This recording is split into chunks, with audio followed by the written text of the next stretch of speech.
Hello, my name is Maddie from Maddie's Way of Life, and if you tuned into my channel, it's because you want to go ahead and know about first grade homework. It was driving me crazy to think that I was going to move to first grade and I did not know what I was going to hand them out for homework. So if you're interested, please keep watching. Okay, so I'm a first grade teacher for the first time this year, and I had no idea what I was going to give out for homework. I looked into TPT, and you get an overwhelming amount of documents and amazing work from other teachers. So here's what I thought. I said, I have to make it easy on myself because there's curriculum to learn, new child development to get used to, and just a fresh new start that I know as a mom and as a busy teacher that we all are, I did not want to overwhelm myself with thinking, what am I going to do for homework? And I know for me that is very overwhelming.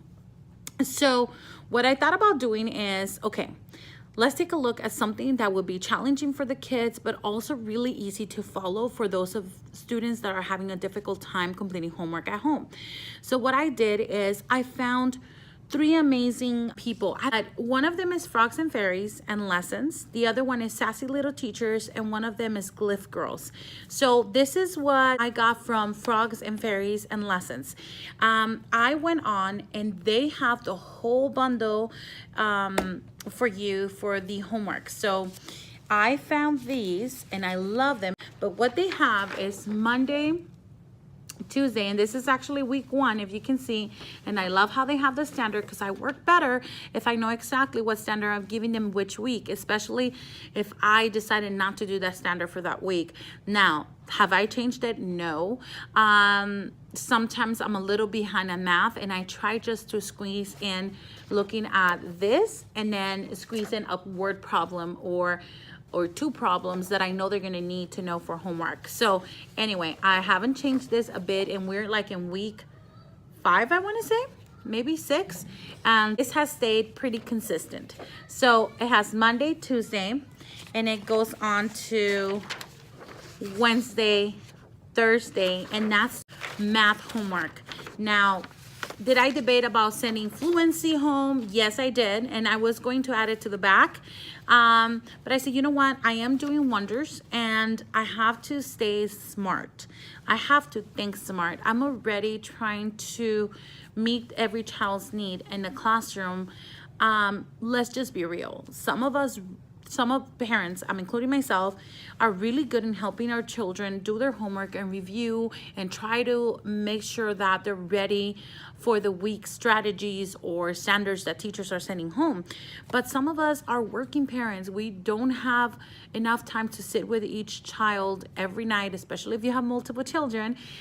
And it's just a very difficult task. So we want to make sure that kids are able to complete this on their own, even when the parent is not right beside them and maybe they're cooking or maybe they're working a second job, who knows? So what I did is I said, you know what? I'm not gonna send fluency because then I will have to differentiate for every child. That means every Friday or whenever I decide to send new homework in, for me it's Friday, I will have to make sure I have certain copies done and make sure it's stapled with the right packet and it has a child's name on it, because we wouldn't want a child to take someone else's homework that doesn't meet their fluency level. So I said, you know what? Stop, Maria. Just stop there. Hold your horses. And as much as you want to do that, you need to work smart because there are you have to learn how to fight your battles, and homework was not going to be one of them.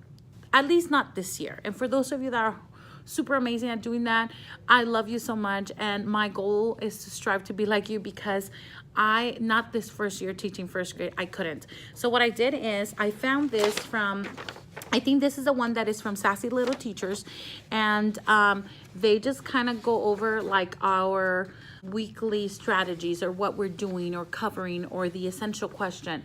And this is the Start Smart. So I put this so that the parents can see like the words, the high frequency stuff that we're doing in the classroom, and then the students can also check out the list. And I taught them how to get any piece of paper and just practice their words.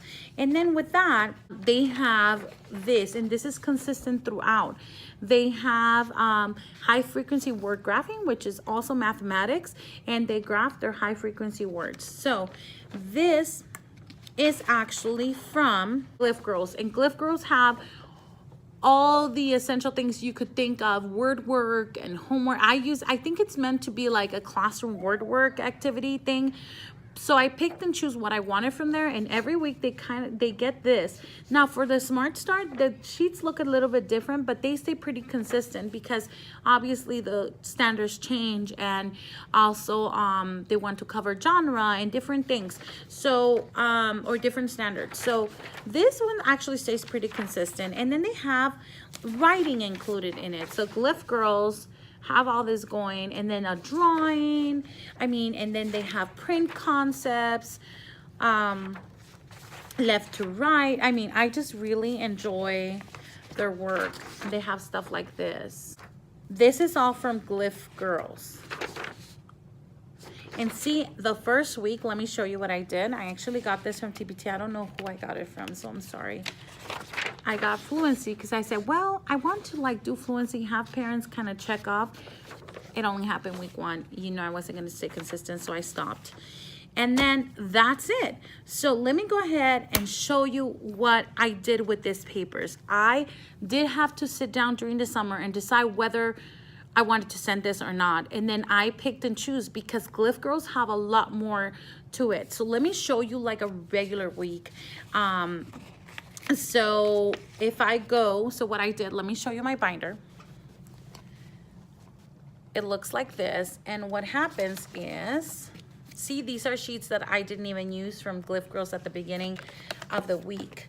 And especially because they were gonna cut and paste, and I didn't want students to feel like they had, or parents that they had to go buy any more than a pencil for them. So I just and you can see I grabbed an old binder that I had, and then I just labeled it. What does it say? Let's take a look at that. First grade homework binder. And then I just put everything in there, and I haven't had lunch. So I just put everything in here. So what I did is I went ahead, and the Smart Week is in the front. I didn't put this one back in correctly.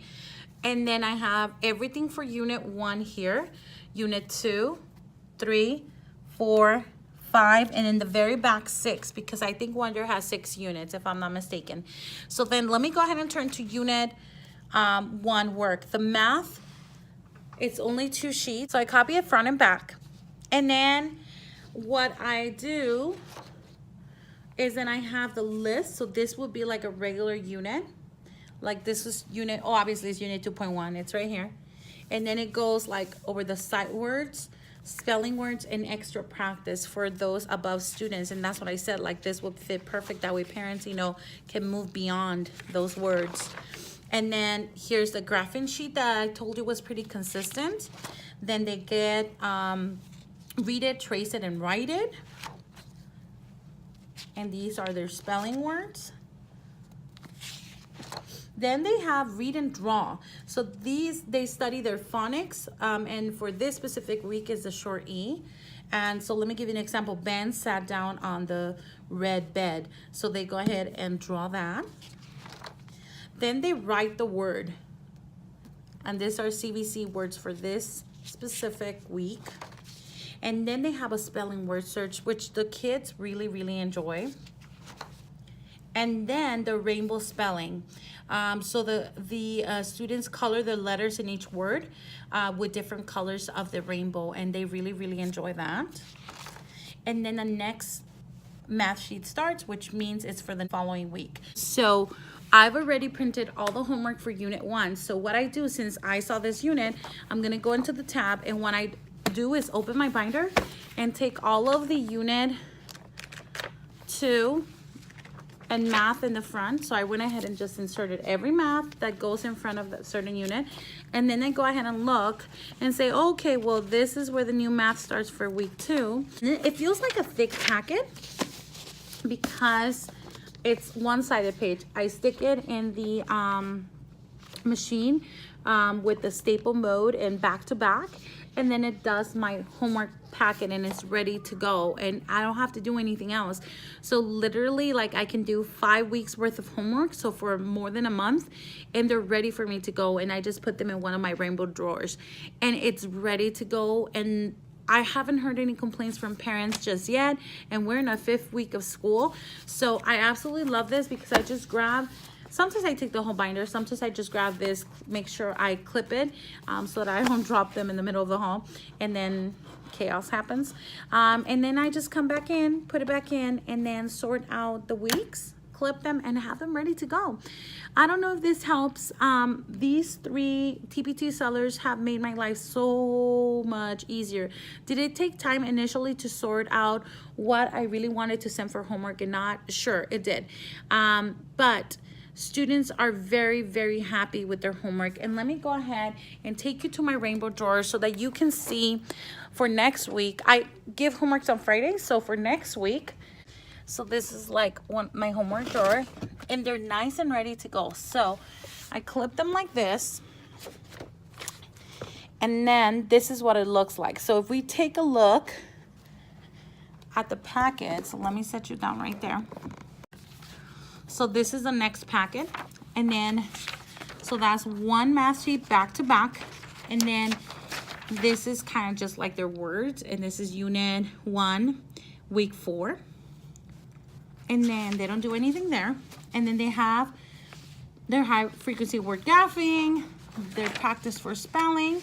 So that's literally like, let's say 1, 2, 3 pages of language arts with 1 additional one over here and 1 of math back to back, and you're ready to go. I absolutely love it because I don't have to stress out and work harder than I need to for homework, because eventually this is just practice. What counts the most is what you do with your kiddos in the classroom.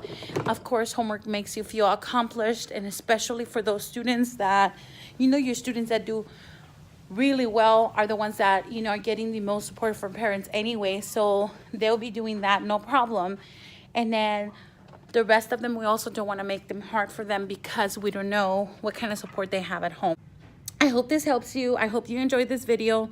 Go ahead and subscribe, press like, and comment below if you have any questions, or if you have any suggestions for me where I can make this easier, or maybe add that fluency later on in the year when I'm ready for it, because right now this system is just wonderful.